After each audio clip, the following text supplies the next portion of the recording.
No todo lo que brilla es oro. Y sin embargo, nos basamos casi siempre en lo que vemos para formarnos nuestros juicios y literalmente nuestras ideas, aquellas cosas que vemos, tenemos una idea y es muy difícil que nos saquen de ahí.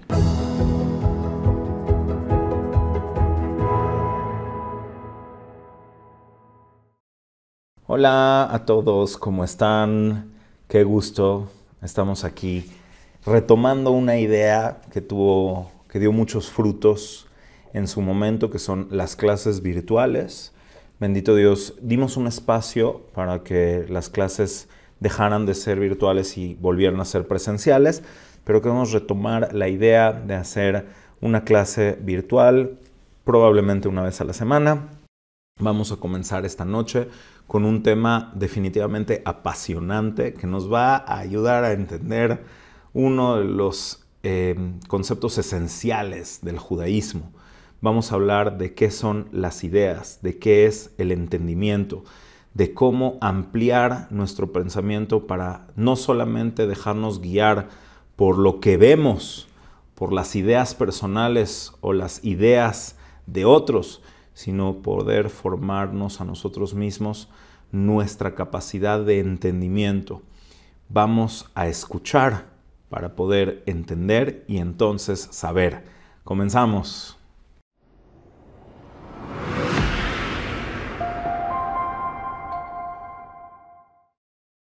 Bueno, como decíamos, lo que vamos a hacer esta noche es muy interesante porque vamos a ver cómo literalmente nuestra vista a veces nos impide ver. Nuestra visión nos impide ver en el sentido de entender. Bueno, vamos a empezar por esto. En la sociedad occidental y en la mentalidad de la sociedad occidental predomina la visión, predomina la vista, ver para creer, así decimos. Y de la vista nace el amor, por ejemplo, y tantos dichos que tenemos en español o en muchos idiomas que vienen de la ideología occidental, en particular grecorromana, que le dan un peso enorme a la vista. Por ejemplo, vamos a empezar con esto. Nosotros generamos ideas.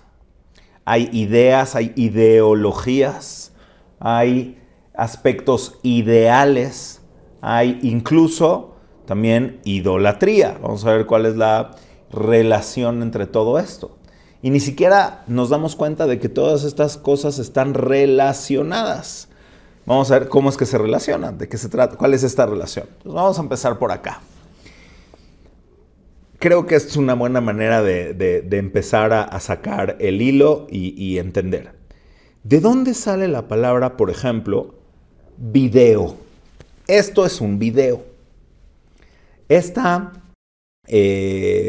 ejercicio que estamos haciendo, ustedes están allá, puede ser que en su casa, puede ser que viéndome en una pantallita de un celular o en una pantalla de una televisión o en su iPad o en su tablet o no sé qué. Lo que están teniendo frente a ustedes es un video, ¿correcto?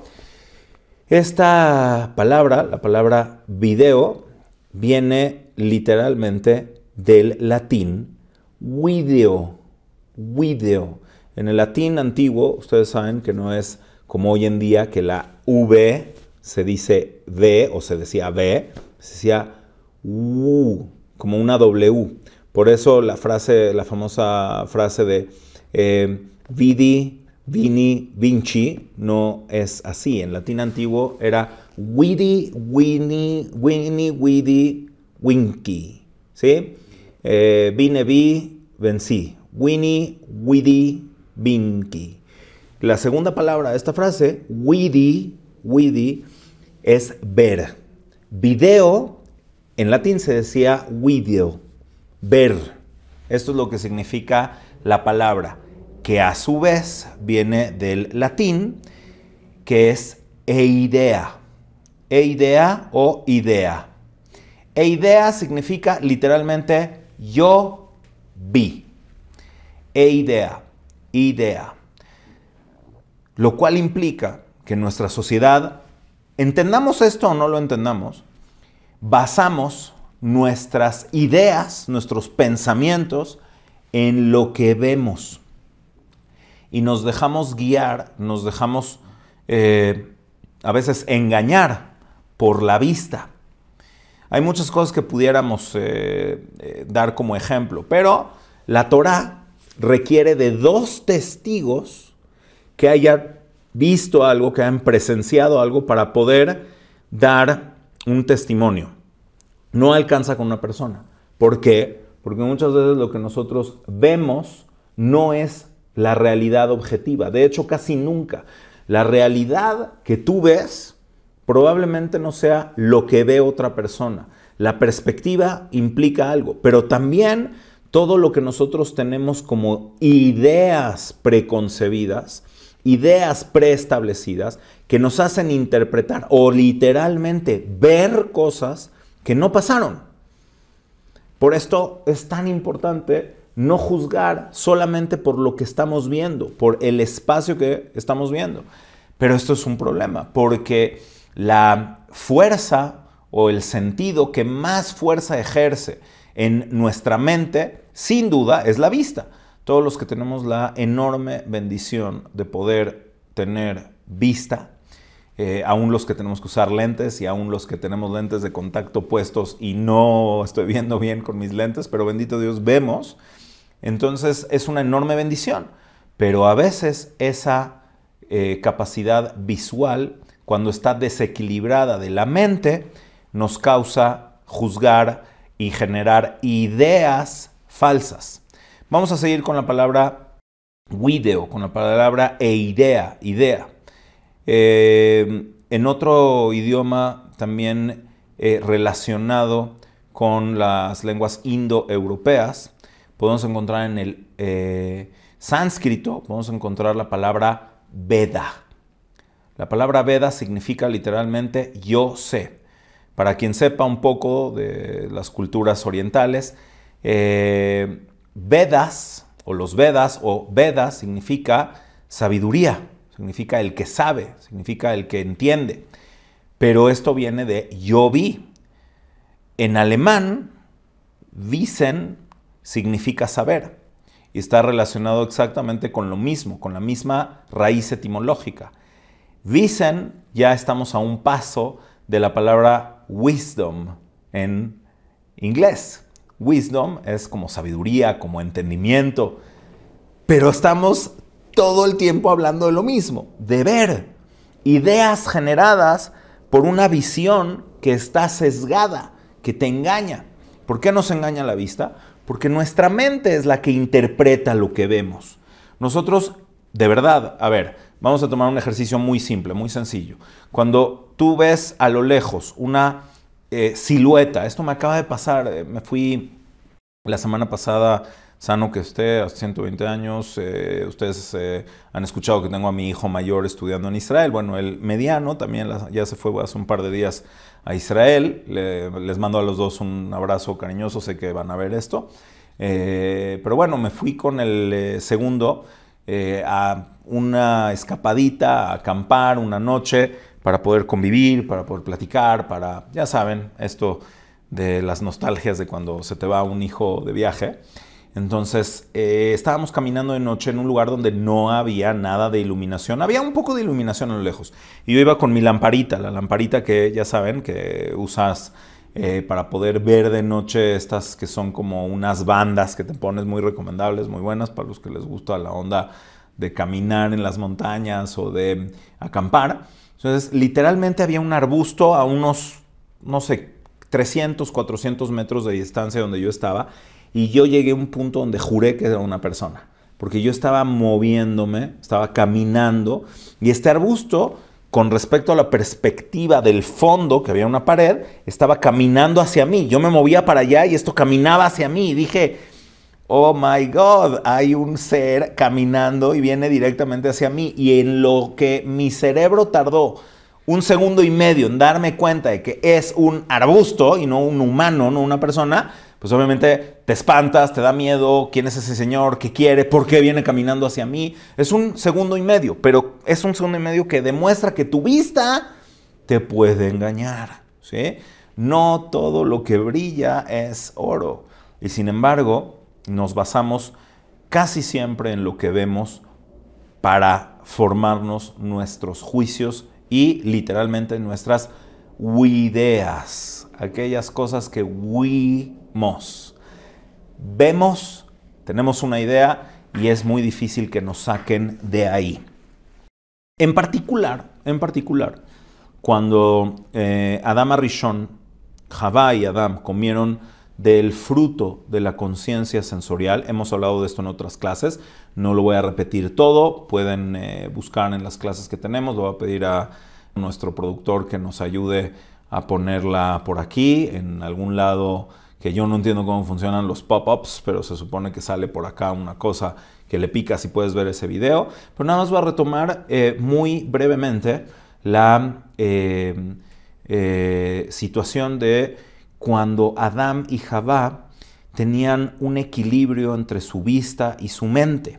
Y por eso Nahash, esta entidad confusora, que causa confusión, era externa a ellos, porque su equilibrio entre su mente y su visión era perfecto.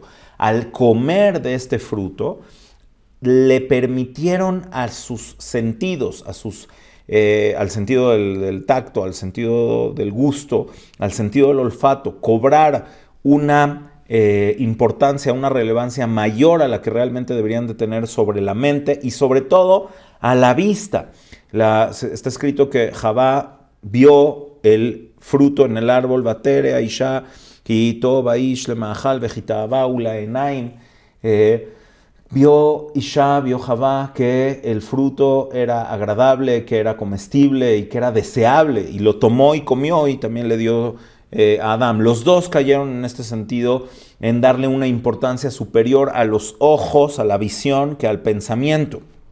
Entonces, incluso en hebreo, la palabra yediá se refiere a conciencia sensorial. Da'at es conciencia sensorial. Hay jochma, que es sabiduría, que aprendes ya sea de estudio, de lectura, de haber visto algo, de haber tenido una experiencia, es jochma. Biná es lo que entiendes por hacer un ejercicio de reflexión, de comparación, de extrapolación, de poder pensar cómo unas cosas llevan a otras y se compara. Yediá o dat es aquello que sabes porque tuviste una conciencia sensorial directa de eso. Y este tipo de conciencia sensorial directa lo podemos tener incluso de Hashem. Hay que tener la oportunidad de poder tener este contacto sensorial con lo trascendental, con lo espiritual, con lo sagrado.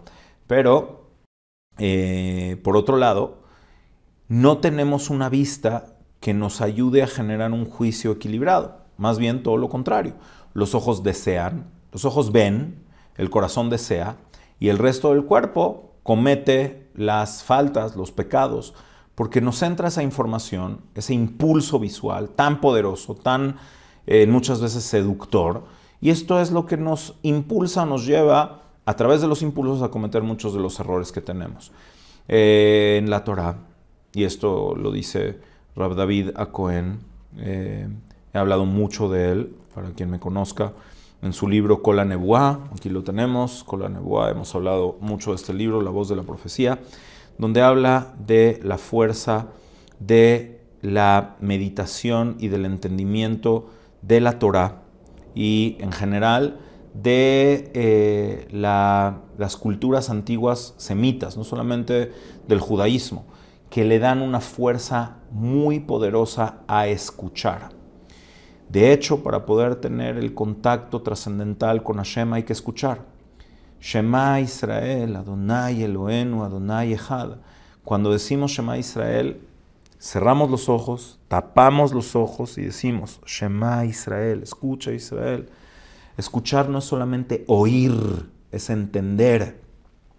Pero el ejercicio de escuchar implica dejar de que los ojos dominen para poderte conectar al entorno. Cuando estás oyendo una música que te llena el alma, que te eleva, cada quien el género que le guste, prácticamente es normal y es hasta instintivo cerrar los ojos para que tus oídos puedan conectarse con toda esa energía sonora que está a tu alrededor y ser parte de. El que ve muchas veces se separa de esa realidad. Ve, juzga, está por encima o separado de. El que escucha se conecta al entorno. El que medita muchas veces también cierra los ojos para poder escucharse a sí mismo, para darse un espacio de liberación de esa tormenta incesante de información visual y poder sentir lo que hay internamente y lo que tenemos en nuestro entorno y alrededor de nosotros. También, algo muy importante que podemos decir es cuando he tenido la oportunidad de platicar con gente invidente, que no ven con los ojos, pero escuchan. He tenido la oportunidad de platicar con ellos y en particular con una persona le pregunté alguna vez que si tuviera que escoger entre no ver o no escuchar, ¿qué escogería? Es una pregunta fuerte para alguien que no ve. Y él me contestó, sin duda, volvería a escoger ser, entre comillas, ciego, invidente, pero poder escuchar. Porque a través de escuchar puedo tener una conciencia espacial, puedo oírte a ti, me siento conectado con el mundo, me siento conectado con todos los otros sentidos que tengo, con el tacto, con el olfato, con todos los sentidos. A través del sentido auditivo me siento conectado con todas las otras cosas, me siento parte de. Obviamente, pues sin tratar de disminuir o de meritar el gran esfuerzo que tienen que llevar a cabo las personas que no escuchan para poder salir adelante en sus vidas, y que nosotros quienes tenemos la bendición de poder escuchar, de poder ver, de tener tacto, de tener salud, bueno, tenemos que estar inmensamente agradecidos con el Creador. Pero en el Talmud a las personas invidentes se les llama Saginaor, supervidentes. Es una frase en arameo. Hay quien entiende esta frase solamente como algo bonito para no hacer sentir mal a nadie, decirle, tú no eres ciego, no eres invidente, eres un supervidente, para que no se oiga feo que le están diciendo ciego. Pero además de eso también está esta parte que incluso a nivel cerebral, cuando alguien no ve con sus ojos de carne, su cerebro o la parte del cerebro dedicada a la visión se estimula a través del oído o a través de otros sentidos. Es decir, en un invidente, la parte del cerebro destinada a la visión no está muerta, vive, se nutre de otro tipo de información.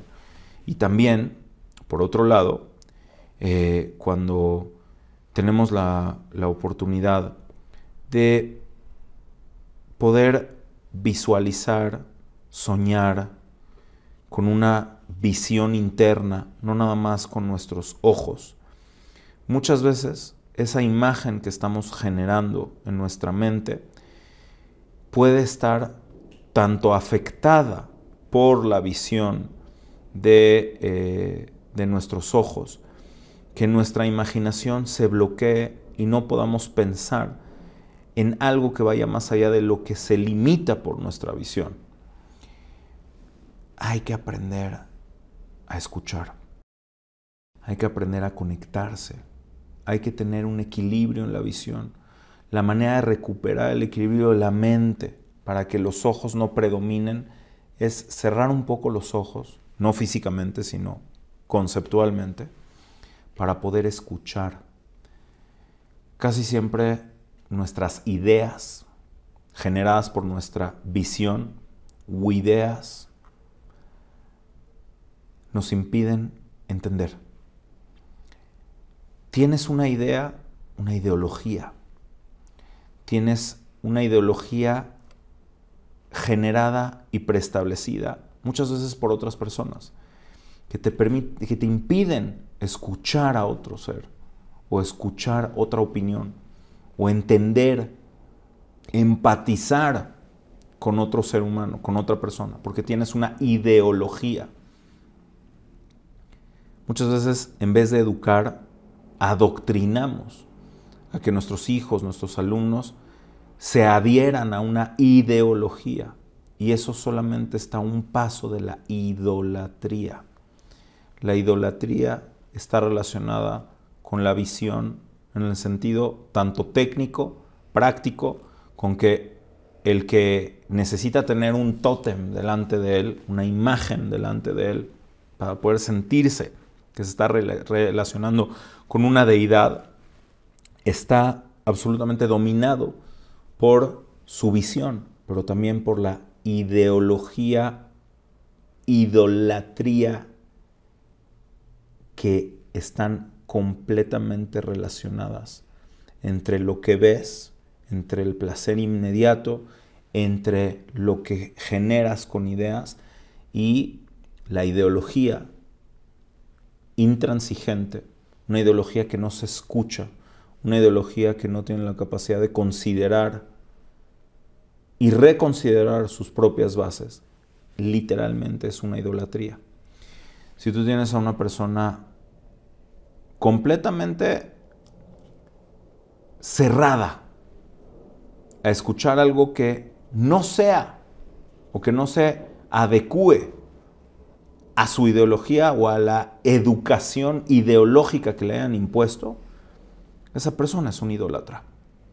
No necesita ir al templo de Zeus y encenderle incienso a Kemosh, a Ishtar o a las deidades antiguas para ser un idólatra.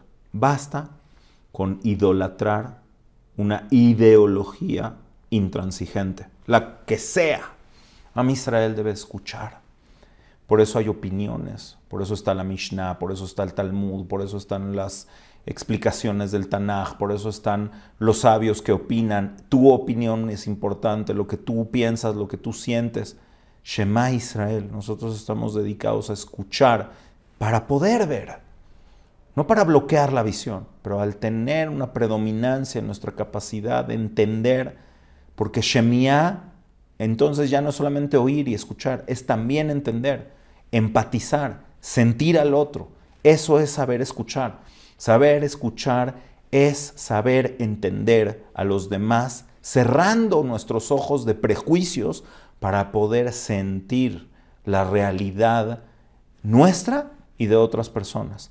Esto es lo que pretende la Torah cuando nos dice Shema Israel, no solamente en lo teológico, no solamente en nuestro entendimiento de las mitzvot, no solamente en el entendimiento de nosotros mismos, sino en el entorno de los seres que nos rodean, de las realidades que nos rodean. Y entonces, sumada a nuestra capacidad de entendimiento y auditiva, la visión, lejos de dañar, nos suma la información que necesitamos para poder entender también y generar ahora sí ideas a través de la visión que se caractericen por ampliar nuestra conciencia y no por limitarla. Ojalá que este video sea un video que te ayude a escuchar, aunque lo hayas visto, que te ayude a escuchar, a entender a todos nosotros, a entendernos y a generar una forma de pensar que sea atenta, que escuche, que sea empática y que entonces también pueda ampliar la conciencia y no limitarla. Pues bueno, tenemos preguntas de lo que hemos estado hablando en este momento. Como les decía, la idea es de que en estas clases en vivo también podamos atender las preguntas que nos van mandando. Y entonces, a ver, esta está muy interesante. los Nevi'im ven el futuro. Los profetas ven el futuro. ¿Por qué se dice eso de que los Nevi'im, los profetas, ven el futuro? Ok. Realmente, Nebuá no es ver. En hebreo bíblico, ver se dice Hizayón, ¿sí? Un vidente era un José, era una persona que podía ver el futuro o ver situaciones del futuro. Pero el Nabí es una persona que escuchó la palabra de Hashem, justamente. El Nabí es una persona que escucha la palabra de Hashem y entonces puede transmitirla también a los demás. Los profetas no era, o sea, ser un profeta es mucho más elevado que ser un vidente, pero los dos hacen un ejercicio de algo muy similar. ¿Cómo la gente se preparaba o se desarrollaba espiritualmente para la profecía? Se separaban de los aspectos mundanos durante mucho tiempo. Se iban muchas veces a la naturaleza para poder sentir la naturaleza, para poder escuchar la palabra divina dentro de la naturaleza. Entonces, realmente el vidente no está viendo una imagen, está generando una imagen en su mente donde puede observar que algo puede llegar a pasar o que algo va de facto a pasar. Pero al final, el Nabí es el que escucha, no es el que ve. Y por eso mismo, nosotros no nos vamos solamente a través de lo que pueda ver o de lo que pueda profetizar como un vidente, alguien que pueda llegar a tener cierta sensibilidad. Porque aunque puede llegar a ver, esa visión o esa sensibilidad de visión puede estar afectada por una idea o una ideología no adecuada o no correcta y por lo tanto su sabiduría o su conocimiento en el cual su mente genera estas visiones puede no ser real. Nuestros sueños, se dice en el Talmud, que son un porcentaje, 1 de 60 de la profecía. Porque nuestro sueño puede llegar a tener cierta percepción de más allá de nuestro cuerpo, pero al final no le hacemos caso a nuestros sueños, porque la mayoría de nosotros estamos afectados por toda nuestra visión, toda esta información que lejos de generar una capacidad de conexión, nos bloquea. Entonces, por eso las visiones y los videntes para nosotros no tienen ni siquiera el peso cercano al que tiene un Nabí, una persona que escucha la palabra de Hashem. ¿Qué otra pregunta tenemos por acá? Vamos a ver qué más nos han mandado. Ok. ¿Por qué Hashem cegó a los hebreos en el desierto? Ok, no sé a qué te refieres con Hashem cegó a los hebreos en el desierto en la Torá. Se menciona que Hashem en algún momento se queja o se sorprende de que no tuvimos ojos para ver y oídos para escuchar, pero no nos cegó. Quiere decir que nosotros no aprovechamos lo que tuvimos en la cercanía de Hashem, en el momento en el que nosotros vimos y escuchamos las dos cosas. Bejolam, roim et hakolot. De hecho, esto es muy importante. Cuando se entregaron los 10 mandamientos, vimos las voces. ¿Cómo se puede ver las voces? Es un asunto de entendimiento.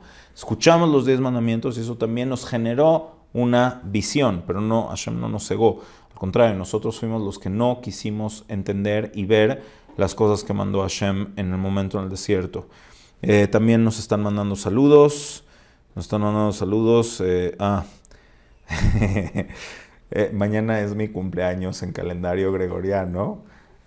Cuando ustedes vean esto, probablemente va a ser ayer o algo así.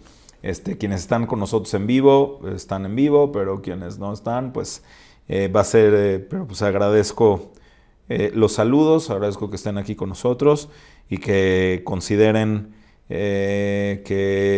bueno, probablemente lo habrán visto a lo mejor en mis redes sociales o lo que sea, que mañana es mi cumpleaños en calendario gregoriano. En calendario hebreo es el 11 de Iyar, que es el 26 de Omer, o sea, dentro de 6 días más, si Dios quiere.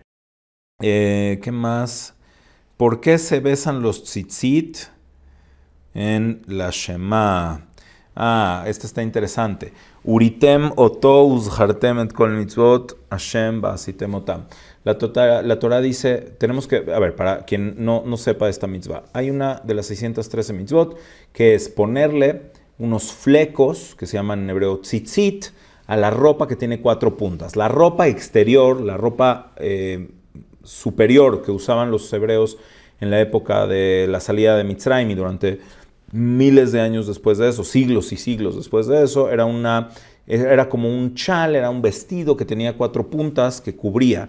Y esto es lo que usan los nómadas muchas veces cuando van en el desierto, que tienen como algo que los cubre y lo ponen por atrás de los hombros, les cubre la cabeza y tiene 4 puntas, es como un chal grande.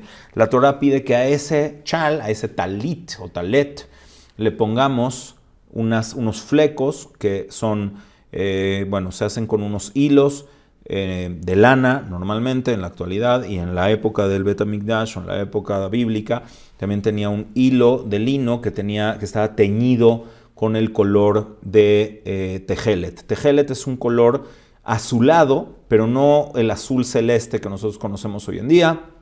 Hay mucho debate de dónde sale este tinte, el tinte tejelet, pero la idea es que al ver ese hilo azul y tenerlo presente en nuestra ropa, teníamos un recordatorio constante de que estamos viendo que el color azul se asemeja al mar, el mar se asemeja al cielo, el cielo se asemeja al trono de Hashem, al trono conceptual, quizá a cabo del trono de gloria, que es cada vez que estamos haciendo algo, podemos conectarnos a través de ese hilo. Es un hilo conceptual, no es que es el hilo el que te está generando no cometer errores y ser buena persona, o la parte técnica de ponerte ese chal, sino ese hilo con ese color te recuerda todo lo trascendente de tu vida para que no cometas errores y para que puedas estar conectado con Hashem. Hoy en día no usamos el hilo de tejelet, de hecho hay mucha gente que sí lo usa porque ya se encontró, más allá de toda duda, ya se encontró el gilazón, que es un crustáceo, con el cual se hacía tanto el tejelet, que es el azul celeste, como el púrpura, que era este tinte prohibido en la época romana, que solamente podían usar las personas relacionadas con la familia imperial. Entonces también es uno de los factores que hizo que se dejara de usar el hilo de tejelet, porque era una prohibición que se penaba con la pena capital.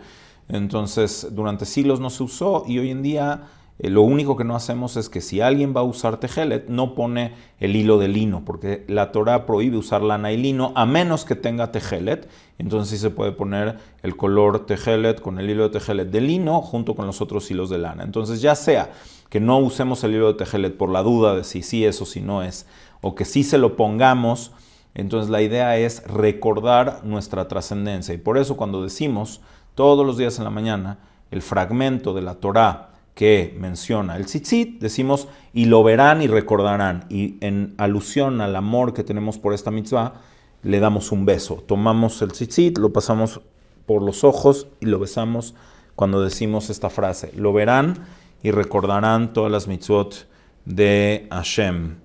Bueno, ¿qué más tenemos? Más saludos. Pues antes de despedirnos, les voy a pedir que nos pongan en los comentarios qué les pareció retomar esta idea que habíamos hecho durante muchos meses en la pandemia. Obviamente tenemos cuando tengamos clases presenciales, es muy recomendable venir a las clases presenciales. Lo virtual nunca será igual que lo presencial, pero que el Todopoderoso nos dé la oportunidad de seguir teniendo esta comunicación. Vamos a seguir con las cápsulas, vamos a seguir con los shorts. Estamos haciendo pequeñas cápsulas de máximo 1 minuto con momentos selectos de ¿cuántos canales tenemos videos tenemos en el canal? Le pregunto a nuestro productor David. 300 y pico, ¿no? Más o menos. De más de 300 videos que tenemos, hay momentos muy, muy selectos, muy destacados. A veces no cabe todo en ese videíto de 30 segundos o de 60 segundos, pero si les late, pueden simplemente picar ahí en la imagen abajo del videíto viene de dónde surge este short, este video. Si le pican ahí, se van al video original y pueden darle seguimiento a todo lo que se pudo haber dicho, que tiene pues mucha información valiosa en el video largo. Pero bueno, pues seguimos con este proyecto.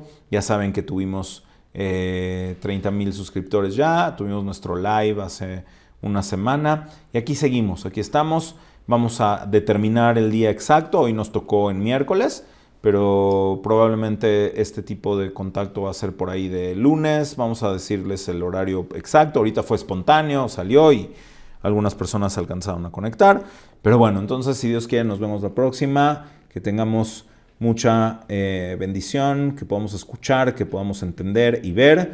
Esperamos sus comentarios, esperamos que nos digan qué les pareció esto, que nos quieren seguir preguntando y generar esta conexión que es el puente, Gesher. Que el puente siga creciendo y que las orillas lejanas que parecían imposibles de conectarse, se conecten a través del puente. Nos vemos la próxima, gracias.